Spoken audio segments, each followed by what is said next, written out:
How do millions of people in one of the world's coldest mountain regions sleep through brutal winters without central heating, electric blankets, or any of the modern comforts most of us take for granted? Tonight, the temperature in the Afghan highlands might drop to minus 20 degrees Celsius. Snow is piling against the walls outside. Wind is cutting across open valleys. And yet, inside a traditional mud house, a family is sleeping warmly, completely unbothered, using techniques their great-great-grandparents used. No thermostat, no radiator, no gas furnace. Just ancient knowledge, smart design, and materials pulled straight from the earth. Today we are going to break down exactly how they do it, layer by layer, room by room, from the walls themselves, all the way to the blankets on the floor. And I promise by the end of this video, you are going to look at mud in a completely different way.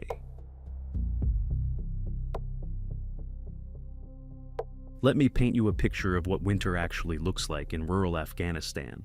We are not talking about a mild European frost here. In the central highlands, a region known as the Hazarajat, and across the northern provinces, winter temperatures regularly plunge well below freezing. In some villages, minus 15 to minus 20 degrees Celsius is not unusual.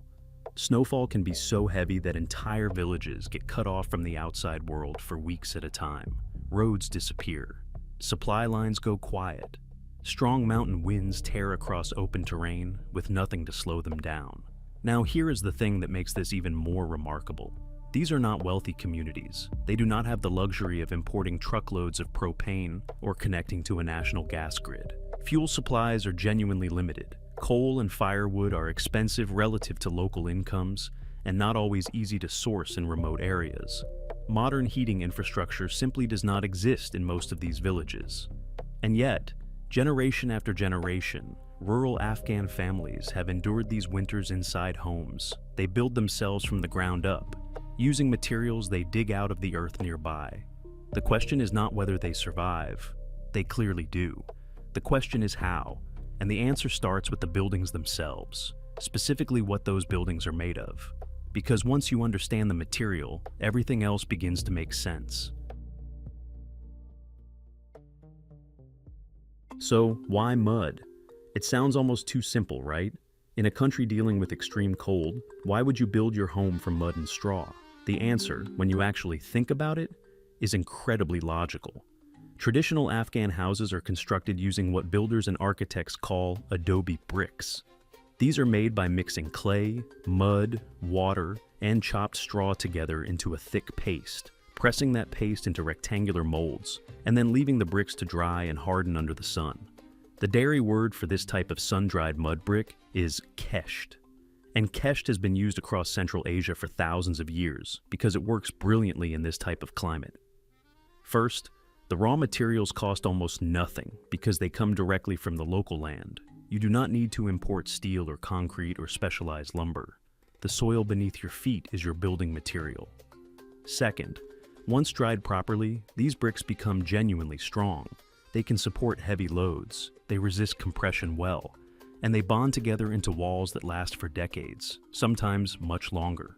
Straw is mixed into the clay not just as filler, but as a binding agent that prevents cracking as the material dries and settles. The result is a wall that is dense, solid, and surprisingly effective at doing something most people would never expect from mud: holding heat. But just how well it holds that heat depends on one key factor you might not have thought about: how thick those walls actually are. This is where things get genuinely fascinating from a physics standpoint. Mud brick walls in rural Afghan homes are not thin partitions. They are substantial structures, typically ranging from 40 to 80 centimeters thick.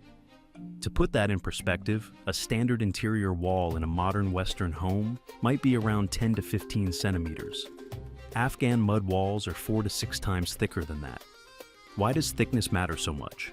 It comes down to a concept called thermal mass. Dense, heavy materials like mud and clay are very good at absorbing heat energy. During the day, when temperatures rise and sunlight hits the walls, the thermal mass of those thick mud bricks slowly absorbs that warmth, storing it almost like a battery stores electrical energy. Then, as the sun goes down and outdoor temperatures begin to fall sharply, those walls begin to release the stored heat gradually back into the interior of the house. This process is slow and steady. It does not happen all at once. The wall essentially acts as a time-delayed heat radiator, keeping the inside of the house noticeably warmer than the outside air throughout the long winter night. This is not a modern discovery or a clever hack someone just figured out. Afghan builders understood this principle intuitively long before anyone gave it a technical name. They built thick because experience taught them that thick walls meant warmer families. Now, keeping heat inside is only half the battle. The other half is making sure that cold air cannot find a way in. And that starts with something much smaller than the walls.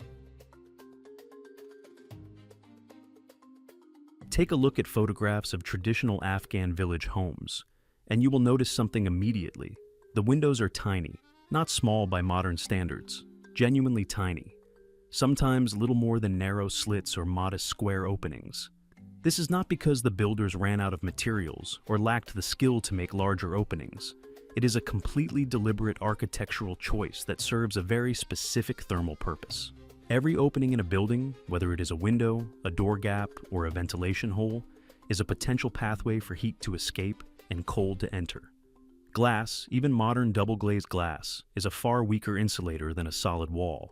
Traditional Afghan windows were often covered with wooden shutters, heavy fabric, or oiled paper rather than glass, which made the insulation problem even more significant.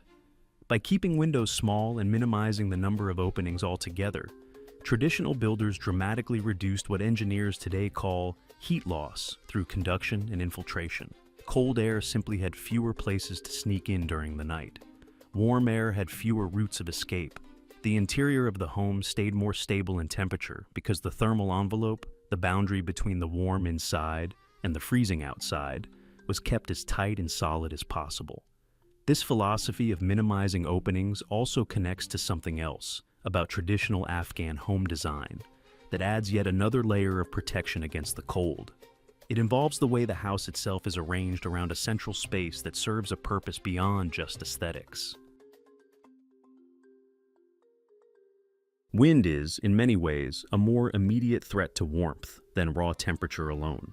Wind chill can make a -10-degree night feel like -25 or colder. It strips heat away from surfaces and bodies at an accelerated rate. Anyone who has lived in a cold, exposed, windy environment knows that blocking the wind is just as important as trapping heat. Traditional Afghan homes in rural and semi-rural areas are very often built around an enclosed interior courtyard, a layout that has deep roots across Islamic architecture throughout Central Asia and the Middle East. In Dari, this inner courtyard is called a hayat. The hayat is surrounded on all sides by the rooms of the home, with the outer walls of those rooms forming a continuous protective barrier against the outside environment. This layout is clever for multiple reasons. The outer walls of the structure face the wind, the cold, and the exposure. The interior rooms, where the family actually lives, sleeps, and gathers, are sheltered behind those outer walls. The courtyard itself becomes a kind of protected microclimate, significantly calmer and slightly warmer than the open air outside the compound. When a family steps from an interior room into the hayat on a winter morning, they are already partially shielded from the worst of the wind before they even open the outer gate. It is a passive windbreak built directly into the architecture of daily life. And once the winds are blocked and the walls are doing their job, the real warmth strategy happens in a very specific place inside the house. Here is a social and practical reality of Afghan winter life that many people outside the culture might find surprising. During the coldest months, entire families, parents, children, grandparents, sometimes multiple generations of the same household, all sleep together in a single room. This is not a poverty-driven compromise or a reluctant adaptation. It is a conscious, culturally integrated strategy that makes complete thermodynamic sense. When multiple bodies occupy the same enclosed space, they collectively generate a meaningful amount of heat through their own metabolism and breathing. One person sleeping alone in a large room might barely shift the temperature at all. 4, 5, or 6 people sleeping in a smaller room can raise the air temperature by several degrees just through body heat alone. Afghan families call the main winter living space the hujra, or sometimes the mehmankhana, depending on the region and context, though these terms carry broader social meanings as well. The point is that by concentrating human activity, cooking, socializing, and sleeping into the smallest practical space during winter, families maximize the effect of every heat source available to them, including each other. The walls do their job, the small windows reduce losses, the courtyard blocks the wind, and then the collective warmth of the family fills that carefully designed thermal envelope. But there is one more heat source that has been used in Afghan homes for a very long time, and it is one of the most ingeniously simple heating devices you will ever encounter. Let me introduce you to the sandali. The sandali is one of the most elegant low-tech heating solutions in existence, and it has been warming Afghan and Persian families for centuries. Here is how it works. You take a low wooden table, usually quite close to the ground. Beneath that table, you place a metal or clay brazier filled with glowing charcoal. Then you drape thick, heavy blankets or quilts over the table, so they hang down on all sides, almost to the floor. The heat from the charcoal rises upward into the enclosed space under the table and gets trapped there by the surrounding blankets. Family members then gather around the sandali, sliding their legs and lower bodies under the blanket skirt to benefit from the warmth pooled beneath the table. At night, people sleep around the sandali with their lower bodies tucked underneath, essentially sleeping in a pocket of warm air while the rest of the room might be significantly colder. The efficiency of this system is remarkable. Instead of trying to heat an entire room, the sandali heats only the small enclosed space where people actually are. You get maximum warmth from a minimum amount of fuel. A small amount of charcoal can keep that under-table space comfortable for hours. In a context where fuel is scarce and expensive, this targeted approach to heating makes perfect practical sense. The sandali represents generations of accumulated wisdom about doing more with less. But even on nights when the sandali is not in use, or when its heat has begun to fade, the floor beneath you is playing a crucial role in keeping you warm. Cold floors are one of the most significant comfort problems in any unheated or minimally heated space. When you sleep on the ground, the earth beneath you can act like a cold sponge, drawing heat away from your body consistently throughout the night. Afghan homes address this problem through something that also happens to be a profound cultural tradition: carpets. Afghan carpets, known as varsh or sometimes galicha, are among the most dense and heavily woven textiles in the world. Traditional Afghan wool carpets are thick, heavy, and built to last for generations. In winter, rural homes layer multiple carpets and felt underlays across the entire floor surface, particularly in the main sleeping room. These layers of dense wool create a substantial barrier between the cold ground and the bodies of the people sleeping above. Wool is a naturally excellent insulator. It traps air within its fibers, slowing the transfer of heat from the warm body above to the cold ground below. Multiple layers multiply this effect significantly. The floor of a well-carpeted Afghan room in winter is not just a cultural statement or a decorative choice. It is a critical component of the home's passive heating system, functioning as insulation from below, just as the thick mud walls function as insulation from the sides. When you combine a well-insulated floor with well-insulated walls and a carefully minimized thermal envelope, you have created a space that retains heat remarkably well. But you still need something to generate the warmth that gets retained. And on the coldest nights, that final layer of protection comes from something every single person already carries with them: their own body heat, amplified by what wraps around them while they sleep. The last piece of this system is also in some ways the most personal. Afghan families in rural areas rely on thick quilts and layered wool blankets to make sleep not just possible, but genuinely comfortable during winter nights, when the air temperature inside the room might still be near or below freezing, even with all the passive systems working. The traditional Afghan quilt is called a lihaf. A lihaf is typically quite thick and heavy, filled with cotton batting or wool and covered in durable fabric.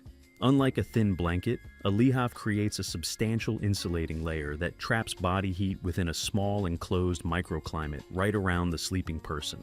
The principle is the same one that makes a sleeping bag effective on a camping trip. You are not heating the room. You are heating a small pocket of air directly around your body, And then you are insulating that pocket so the warmth cannot escape easily. Rural Afghan families in winter will often layer multiple lihaf or combine them with wool blankets called patu. Patu is a heavy woolen shawl or blanket that is part of traditional dress in many parts of Afghanistan and also serves as bedding in colder months. Wearing warm clothing to bed is also common. There is no cultural stigma around sleeping in layers because it is simply understood as sensible behavior in a cold climate. Children sleep pressed close to parents. Adults share body heat naturally. The combination of the insulated room, the carpeted floor, and the layered lihaf creates a sleeping environment that maintains warmth through the body's own heat generation remarkably effectively. Every element of this system reinforces every other element. What we have been walking through today is not a collection of random habits or accidental solutions. It is an integrated system, a holistic approach to thermal comfort that developed over centuries of trial and error in one of the world's most demanding climates. Mud walls built thick enough to store daytime warmth and release it slowly at night. Windows kept deliberately small to minimize the escape of heat. Courtyard layouts that break the force of wind before it reaches the living spaces. Shared sleeping arrangements that pool the metabolic warmth of multiple family members. The sandali providing targeted radiant heat exactly where people are gathered. Dense wool carpets insulating the floor from the cold earth below. And layered lihaf and patu creating personal thermal envelopes around sleeping bodies. None of these elements alone is revolutionary, but together they form a system that is genuinely impressive in its effectiveness and its efficiency. Families in the Afghan highlands are not suffering through winter in inadequate shelters hoping to survive until spring. They are living in homes that were specifically designed, refined over generations, to make winter life manageable without modern energy infrastructure. There is deep intelligence in these structures. Architects who study vernacular building traditions around the world consistently point to Afghan mud architecture as an example of passive design done right. The materials are local, the techniques are accessible, the maintenance is within the reach of the community, and the performance is proven across centuries of use. This is not primitive construction. This is sophisticated environmental adaptation built from the ground up, quite literally. If you found this fascinating, wait until you see how Mongolian nomads stay alive and warm inside a felt tent when temperatures outside plunge to -40 degrees Celsius. The solutions they use will absolutely surprise you. That video is right here, and I think you are going to love it.